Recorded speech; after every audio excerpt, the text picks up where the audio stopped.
Hello class, my name is Mr. Hanson and I will be your mathematics instructor for this upcoming semester.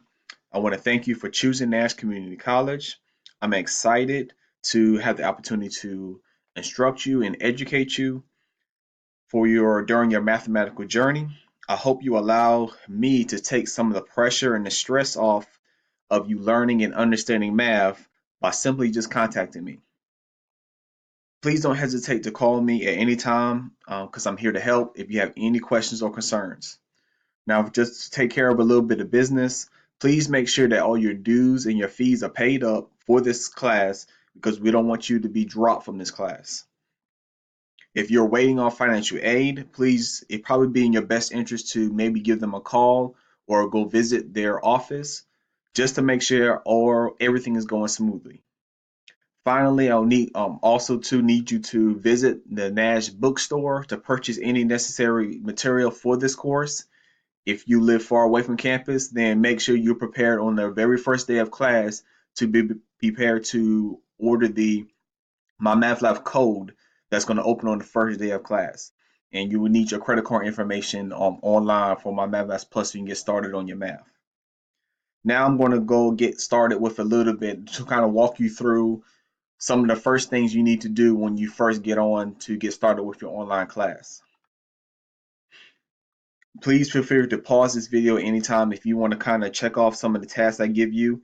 And just keep in mind, if you've done everything in this video as far as payments, buying the material, you'll and contact me if you have any questions, then you will already be off to a great start. So I'm gonna get started by clicking on the internet, and you need to type in our website www.nashcc.edu. I'm gonna click on student portals or portal. If you need to reset your password or you maybe forgot your password, this is the tab that you would choose here. Make sure you have your ID number and your birth date if you need to make a new password. Here, for your email address, your Moodle, and your web browser, all of these will consist of the same username and password for each. But all I want you to click on to get started on the first day of class is going to be Moodle.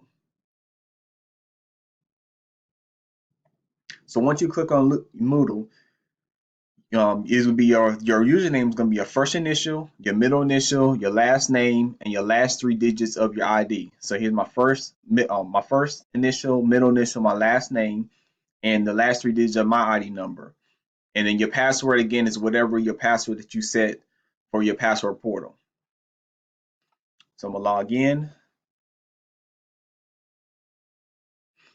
Now I have a lot of courses that I teach, and these are some from the past. You should only have the courses that you're enrolled in for this upcoming semester. So you go to my course, and I'm just using one for example. I'm just going to click on a pre-calculus class for 171. Once you click on this welcome video is what you're watching now. I know I sent it through an email, just kind of wanted to get you started and get you a heads up on everything. The very next thing you need to click on is what you need to know about Moodle, and I'll explain everything else as far as in Moodle is concerned. If you have any questions or concerns, please don't hesitate to call me at any time through email, or you can call my office number, which is located right here. Thank you.